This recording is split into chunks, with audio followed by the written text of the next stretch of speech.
Hey, folks. Erick Stakelbeck here. Welcome to a Watchman Newscast live stream. Apologies for the delay. Again, same deal yesterday. I said a certain time. We started a little late.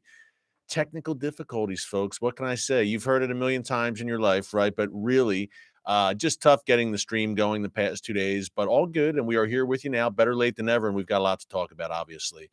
Unprecedented historic events, and in the worst way, in Israel. You may be wondering where I am right now. I am in Dallas, Texas. Tonight, a TBN special, our program at TBN. It is called War in Israel. It is an update on everything happening right now on the ground in Gaza and Israel. And yes, Israel declared war today for the first time since 1973, since the Yom Kippur war on Hamas. We're going to break that down right now, what it means. Iran's role is becoming more clear. And by the way, there could be ramifications, larger regional ramifications for that Iranian involvement. That's number one. Number two, as you saw in the title to this live stream, a full-blown hostage crisis, folks, with these hostages dragged into the bowels of hell by Hamas, including U.S. citizens, by the way. That's another wrinkle emerging here. And 1,100, at least 1,100 Israelis now confirmed dead and over 2,000 more wounded. You can see why many Israelis and many around the world are calling this Israel's 9/11. But real quick, I mentioned that Center Point special. When you are done with this live stream here on our YouTube channel, be sure to head over to TBN at 8 p.m. Eastern Time, 8 p.m. Eastern Time for a 1-hour special, Center Point special, War in Israel. And throughout the day, folks, I've been interviewing top Israeli officials, people in Benjamin Netanyahu's cabinet. We interviewed one of the prime minister's top diplomatic advisors, a former Israeli general who was national security advisor for Netanyahu, and many more. So you will not want to miss this at 8 p.m. Eastern Time tonight on TBN or on the TBN app. If you don't have the TBN app, please install it on your phone right now. But you won't miss that at 8 p.m. Eastern Time. We're going in depth with some great guests, former U.S. military officials as well. But in the meantime, let's dig into this YouTube live stream. Now, here's the state of play right now.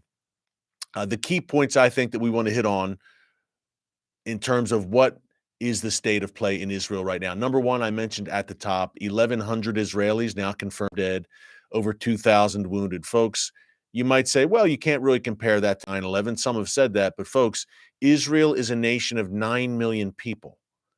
So to have 1,100 dead in such a small nation is much larger than the magnitude of 9/11 if you kind of multiply it out, right, in terms of sheer numbers. There's over 300 million Americans. There's 9 million Israelis. That's number one. Number two, the hostage crisis developing and the ramifications there in terms of Israel's response. Will Israel be hamstrung in some ways in its response because Hamas is literally, and Islamic Jihad, by the way, both Iranian proxies in Gaza, they are literally using these hostages as human shields. And folks, you've probably seen the footage by now on social media that Hamas has gleefully posted, these walking demons, Hamas and Islamic Jihad, they've gleefully posted of Israeli men, women, children, the elderly, civilians dragged into Gaza on motorcycles, on golf carts even, from southern Israel. We're going to talk about the ramifications of that. Also, look, still in southern Israel, some house-to-house street fighting. There are still reportedly Hamas fighters on Israeli soil right now engaging in firefights with Israeli soldiers. And also the Hamas Iran factor, I should say. Today, when we talk about a regional broader war, Iran's involvement, today Hezbollah to the north also exchanged fire with Israel. Are we in danger of that entire Iranian-backed ring of fire igniting right now? And lastly, a point we should hit on, the U.S. has announced that it is sending warships to the Eastern Mediterranean, and the plot thickens. And the main reason for that is because the U.S. fears a multi-front war breaking out. And by the way, it has to be mentioned that just about 2 weeks ago, the Biden administration, as we covered here in the newscast, gift-wrapped Iran $6 billion, unfroze those Iranian assets, $6 billion, And I wonder where that money's going to go. I'm not saying it already made its way into the coffers of Hamas and Hezbollah, but eventually it will. That's first. And secondly, the message it sends, a message of weakness that only emboldens the Iranian regime and its proxies like Hamas. And oh, by the way, in previous rounds of U.S. basically sanctions relief to the Iranian regime in the past decade plus, you just know that the Iranian regime has used a good chunk of those funds not to build schools and playgrounds and hospitals in Iran, but to transit those funds, U.S. taxpayer dollars in some cases, into the hands of Hamas and Hezbollah and Islamic Jihad to destroy schools and playgrounds and hospitals in Israel and throughout the region. We see that very clearly with the events unfolding in Gaza right now. So, needless to say, it's kind of like a fire hose. I said this yesterday, kind of like a fire hose right now, right? With all this information coming out from all directions, a little bit tough for even me to keep track of it, folks. And I live and breathe this stuff. But the main point here now is Israel's response, I believe. I read the casualty numbers to you 1,100 dead, over 2,000 injured. Hostages, at least 100, including, again, I'm an American, some U.S. citizens among them as well. When Hamas basically raided several towns in southern Israel, there was 22 towns that were engaged in fighting at one point in the past 24 hours. But one event in particular, in terms of the hostage crisis, and it is a crisis, one event in particular stands out. There was essentially a music festival in the Negev desert. Remember, this was at the tail end of the Sukkot holiday, Simchat Torah, which is an important Jewish holiday that closes out the high holidays at the end of Sukkot. This was during Shabbat. There were young revelers, I guess you would say, in the Negev desert, hundreds of them, and Hamas came upon this desert party, and that's where many of the casualties apparently took place. Young people murdered in cold blood and dragged back to Gaza as hostages. What is Israel's response right now? Well, a few things. Israel is saying all the right things, that this will be a crushing blow against Hamas.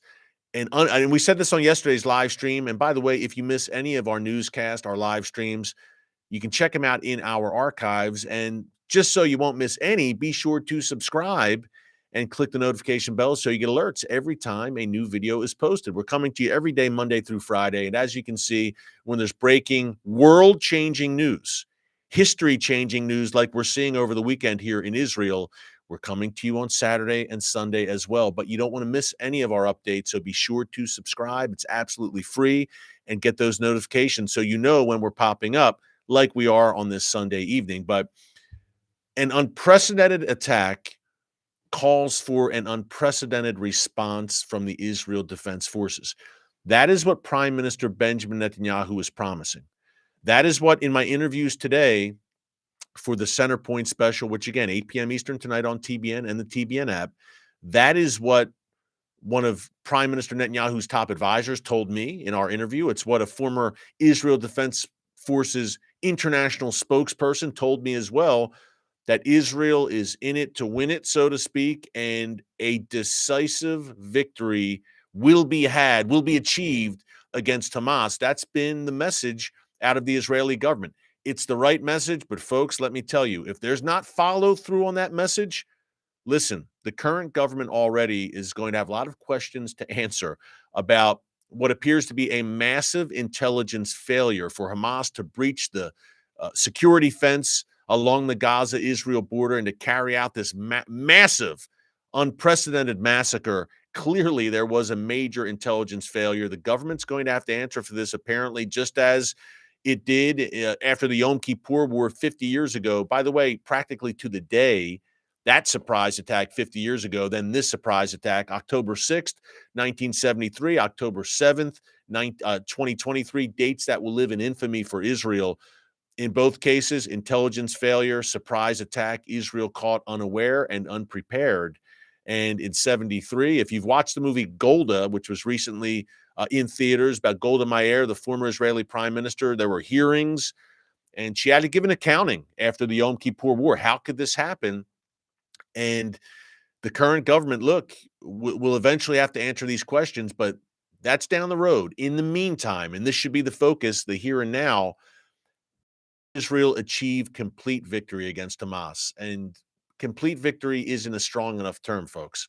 I mean a resounding, decisive, crushing blow, which cripples Hamas and puts this Iran-backed barbarian terror outfit in a position where it can never, ever rear its head again in any sort of effective way, launching rockets, terror tunnels, cross-border raids like we've seen.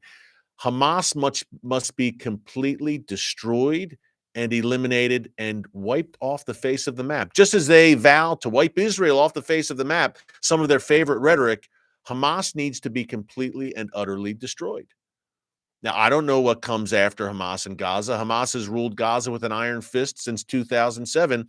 And every time Israel has one of these engagements with Hamas, everyone says, well, the devil we do know is better than the devil we don't know. No, quite literally the devil in this case. But people say, look, if you completely destroy Hamas, if you go in on the ground and just wipe them out, then what comes? Could we get something even worse? Well, I think Israel right now is and that's the international community, quote unquote, in Israel's ear and gnashing their teeth saying that. And that has always made Israel hold back and agree to these ceasefires. Then a few months later, we have another flare up. I think in this case, folks, in the wake of this, the magnitude of this, I don't think Israel is in any mood to let Hamas off the hook. And I believe if the current Israeli government does that, the current Israeli government, which is already, again, going to have to answer for a lot of things that happened here, is going to be facing a very angry, understatement, angry Israeli populace if Hamas is not crushed. This is the moment. And look, let's be honest.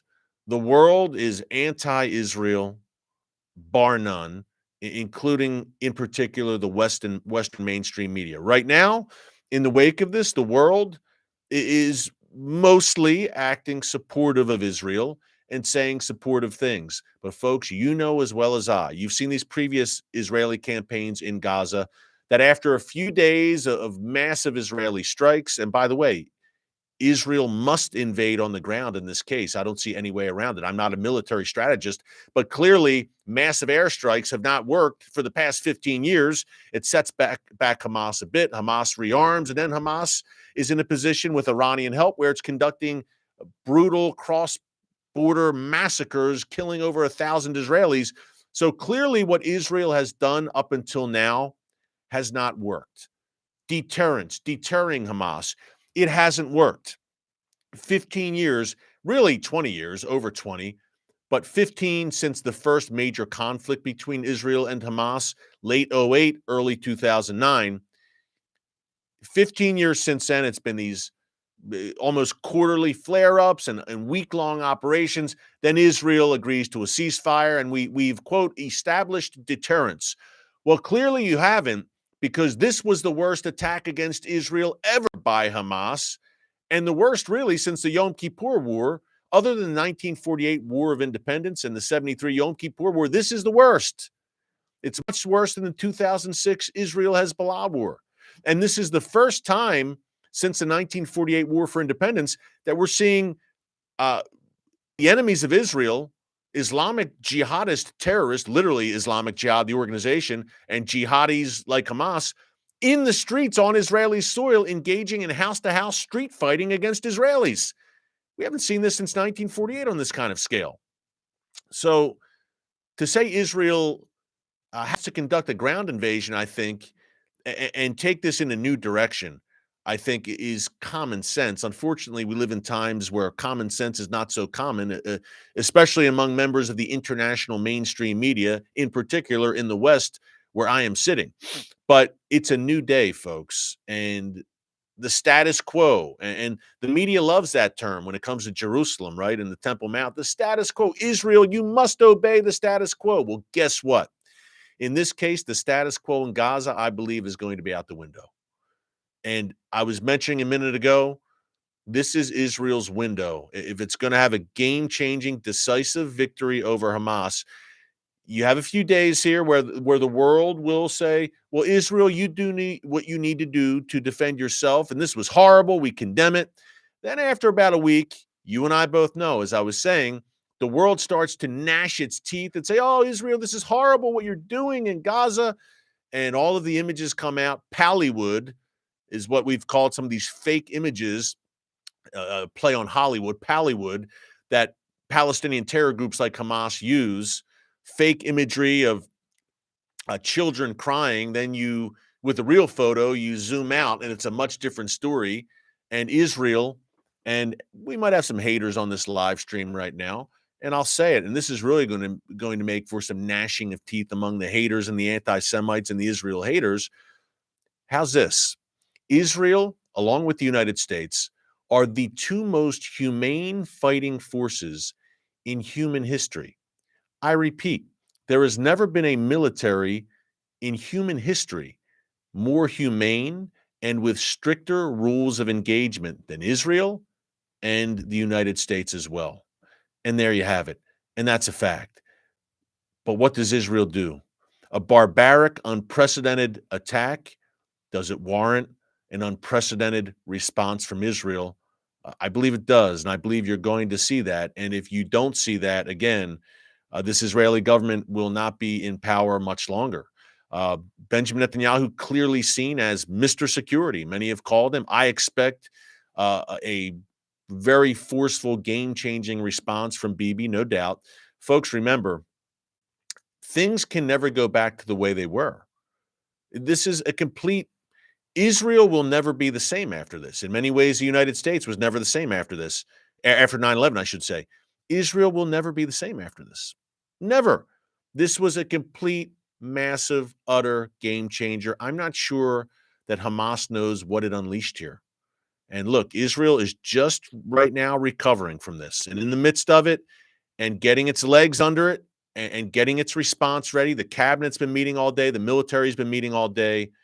I have friends right now, dear friends, some of my best friends in the world, getting called up to serve in the Israeli reserves. They'll be away from their families for some time.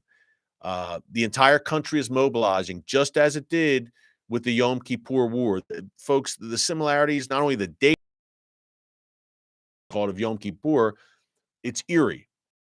Israel, the goal here cannot be just to establish Hamas once and for all. And people might say, well, what comes?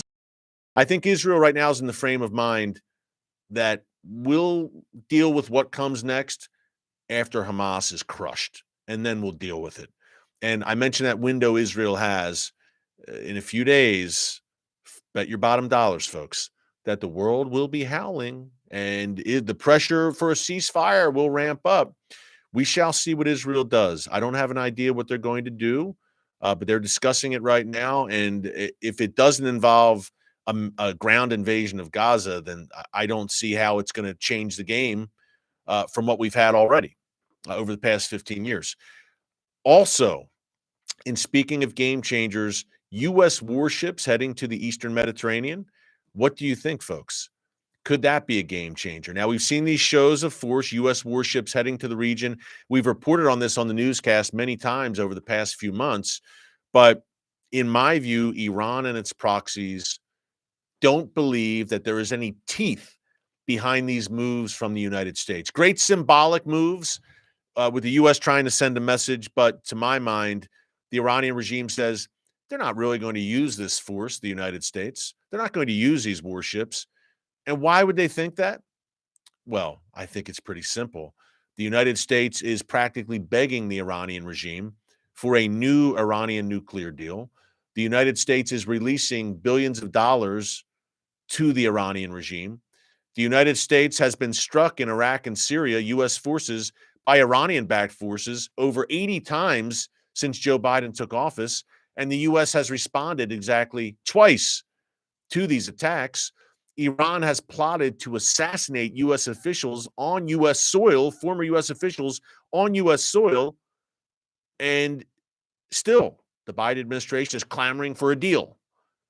So you can't really blame the Iranian regime. We can blame the Iranian regime for a lot of things, needless to say, but for doubting the seriousness of the U.S. sending warships. That should have been my point, to phrase that a little better. So I don't think that will be a game changer, because I don't think there's an intent to use military force on the part of the Biden administration. I think it's a symbolic gesture.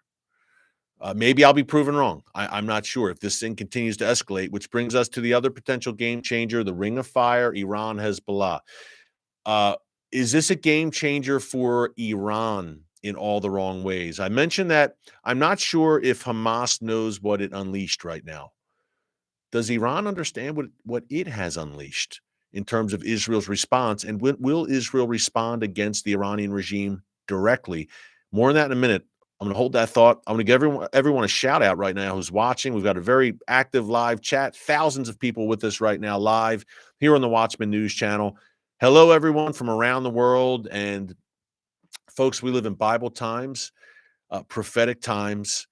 Let God arise and may his enemies be scattered. I said it yesterday. I'll say it again. Hamas are the enemies of God Almighty. These are evil, barbaric, demonic terrorists. No other way to describe them, folks. These people are pure evil, and they are quick to run to evil at every turn. And when you have irredeemable evil, it must be crushed.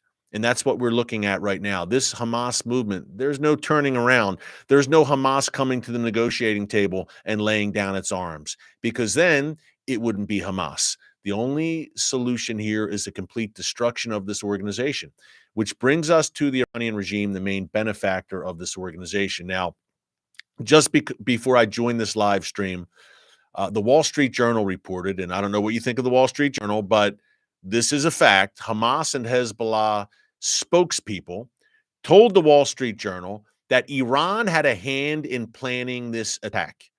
Meetings in Beirut. Well, where have we heard that before? How many times over the past month have we reported here in the newscast that the Iranian regime, in particular Iran's Revolutionary Guards Corps, along with Hamas and Hezbollah and Islamic Jihad, have been holding meetings in Beirut, Lebanon? Now, you didn't think those meetings were Girl Scout meetings, did you, where they were discussing going door to door and handing out cookies? No, they were discussing this, what we're seeing right now in real time. This was the ultimate plan.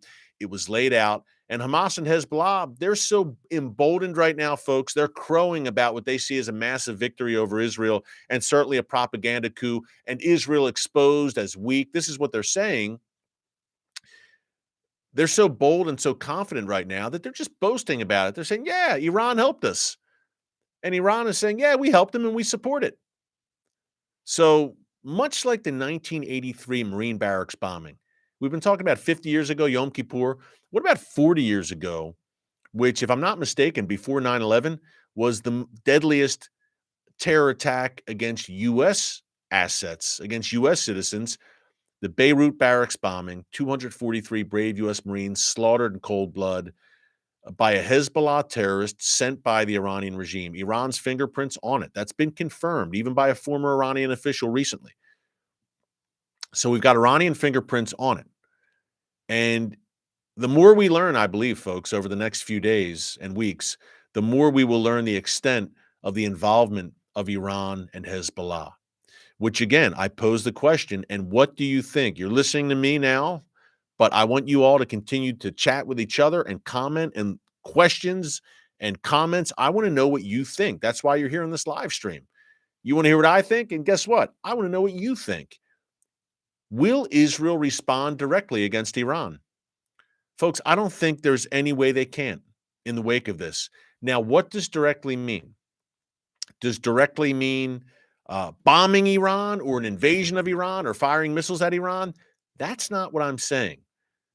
Think of what Israel has done over the past decade plus in terms of everything from cyber warfare against Iran, targeted assassinations of Iranian officials. I think of Mohsen Fakhrizadeh, the godfather of Iran's nuclear program, sabotage attacks against Iranian nuclear facilities, against Iranian ballistic missile facilities. The list goes on. Israel, I believe, is going to have to respond directly against Iran in some way. Direct, yet indirect, would be what I would think in the short term. But Iran cannot escape from this unscathed if you're Israel. Iran did. I mentioned 1983, the Marine barracks bombing in Beirut. Iran did escape from that unscathed. The Iranian regime was never held accountable for that. But in this case, Iran has to pay a price. And this morning, we had Anthony Blinken, the U.S. Secretary of State, saying, well, we haven't had any indication yet, no direct proof that Iran was involved. Oh, come on, Anthony. Really? And now Hamas and Hezbollah confirmed as much verbally that, yes, Iran helped us. Iran helped plan this in these planning meetings. And we told you this on the newscast. Common sense, again, that was what was happening in Beirut. It didn't take a genius to see it, that there was something big happening with repeated meetings in Beirut involving Iran, Hamas, and Hezbollah. And now you see the bitter fruits of that with what's been going on over the weekend. So Iran's fingerprints are on this. And what are Iran's motivations, by the way? Clearly to hurt Israel in profound ways and to further its goal of wiping Israel off the map. But is there another angle here, folks? I'd like your thoughts on this as well as you're all chatting with each other. And I'm glancing too. I'm seeing what y'all are saying. Saudi Arabia. We've been talking here recently on the newscast about Iran's reaction to potential normalization between Israel and Saudi Arabia. Clearly, the Iranian regime was none too happy about this. No real overt, fiery threats that we've become accustomed to from the Iranian regime yet. But Iran, not naming names, not directly saying Saudi Arabia, but saying any government that makes peace with the Zionist entity is basically a traitor, a backstabber to the Muslim cause, to the Palestinian cause, et cetera, et cetera. Did Iran preemptively torpedo, essentially, an Israel-Saudi deal? Was that Iran's goal here, to make such a combustible, insane situation that it made peace between Israel and Saudi Arabia impossible, at least for now, because the situation right now is so fluid and unstable? Was that one of Iran's goals here, one of its motivating factors, to put a dent in that Israel-Saudi deal and to drive Saudi Arabia away? One of two things can come here. The Saudis could be spooked by this and kind of back off, or the Saudis could full on maybe embrace Israel and say, look, we stand against terror. I don't think this is going to happen, but they could maybe not embrace Israel, but stand with Israel in terms of, hey, we're completely against this. The Saudis and even the UAE, Bahrain, these Abraham Accords nations will always kind of straddle a middle road in these situations, sadly, because of domestic consumption and the messaging for their domestic audiences. But whether that Saudi-Israel normalization that seemed like it was at the doorstep, right, was Iran motivated in part by that to try and kill that potential peace deal? And look, remember, Iran and Saudi Arabia normalized relations back in March. For me, I consider that a non-aggression pact on the part of the Saudis that, frankly, the Saudis agreed to out of a position of weakness because they felt the heat. They looked at the U.S. and saw weakness in the leadership in the United States. They looked at Israel, saw a nation divided, and they said, wow, if you can't beat them, join them. They're not joining with Iran. They don't subscribe to Iran's ideology. They're bitter enemies.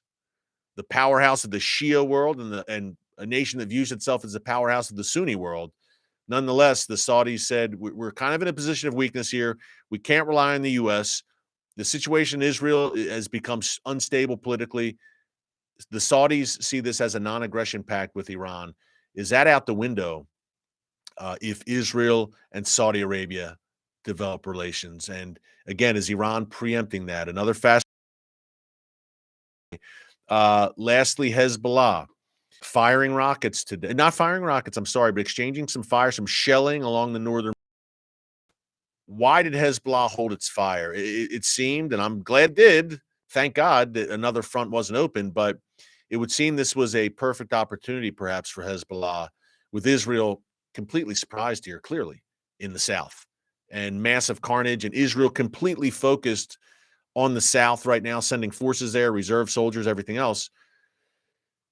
You would think maybe this was the time where Hezbollah would finally activate. Iran has held Hezbollah in reserve since 2006 for 17 years, largely, and basically holding Hezbollah in reserve for a day to come. I've called it the Great Northern War. Some believe it's Psalm 83. And what are your thoughts on this prophetically, folks? By the way, to me, another birth pang, wars and rumors of wars. This could expand into a multi-front war. That ring of fire, that entire Iranian-backed ring of fire could ignite. Uh, Hezbollah could get into this. The Houthis in Yemen, even those Shia militias in Iraq and Syria. What happens in eastern Jerusalem? What happens in the biblical heartland of Judea and Samaria, which the world knows as the West Bank? Do things ignite there, spurred on once again by the Iranian regime, Hamas, and Islamic Jihad? Is this the moment where this battle in Gaza mushrooms and expands into something much larger, and this becomes a regional war? It is a possibility. And look, the extent of this, the daring on the part of Hamas, the boldness on the part of Hamas to do this. I don't want to say daring because that sounds complimentary. The emboldening of Hamas, I should say, to do this. And you have to wonder. I don't really think you have to wonder. I think clearly the divisions inside Israel helped embolden Hamas. They saw Israel as a house divided and saw Israel as vulnerable during this time of great political upheaval and demonstrations in Israel. I'm not blaming the demonstrators for this before someone runs away with that. But I'm just saying, if you're on the outside looking in, you might say, wow, Israel looks pretty divided right now. This could be a good time to attack. If you're Israel's enemies, logically, they said as much. Hamas, Hezbollah, and the Iranian regime. They said they were gloating over all the protests and the division in Israel. So, likely a factor in the timing of this, right? We'll see where this goes, folks. A lot of this may depend on Israel's response. Now, if Israel has, I don't want to say a half-hearted response, but again, status quo, business as usual, airstrikes and ceasefire after a week, wow, will Iran and Hezbollah be emboldened? They'll say, we just carried out, our ally and fellow proxy Hamas just carried out the most horrific terror attack in Israel's history. What may turn out to be the bloodiest, most the highest death tolls in Israel's history. And all Israel did was carry out some airstrikes and agree to a ceasefire after a week. You think they're emboldened now? How much will a weak Israeli response, where Hamas is left to fight another day, embolden Hezbollah and Iran? They'll say, wow, Israel's really weak. They just showed, look what we just did. We were probing. In many ways, this was probing and testing the waters for Iran and Hezbollah, the two big fish in that Iranian axis. Again, Iran has held Hezbollah in reserve. Hezbollah's watching to see how Israel responds. Number one, to see what Hamas could get away with, and they've gotten away with a lot. Again, if you're just joining us, and if you missed any of this, this will be on our channel as soon as it's done, as soon as it wraps, the entire live stream. If you're just joining us, there are still firefights in southern Israel with Hamas fighters and Islamic Jihad fighters, presumably, on the ground in Israeli communities. Now, they're mostly under control, but there's still a presence. Israel's pushing them out, but this has gone on now for close to 48 hours.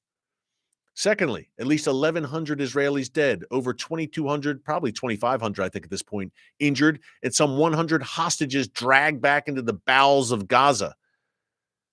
So if Israel's not going to respond to this with unprecedented force and utterly destroy Hamas, when will they? And Hezbollah and Iran are watching. Folks, just as the enemies of America were watching Afghanistan and the show of weakness there in August 2021, Israel's enemies are watching right now.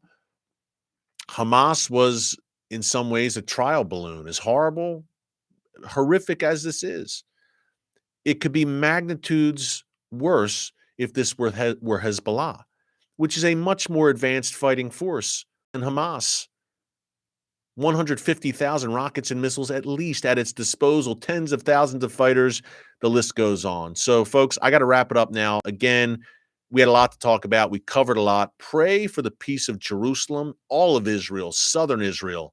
Pray for the hostages that they return home safely. Pray for the utter defeat and God's judgment upon these terrorists, Hamas, Islamic Jihad, the Iranian regime, Hezbollah. Pray for Israel right now, folks.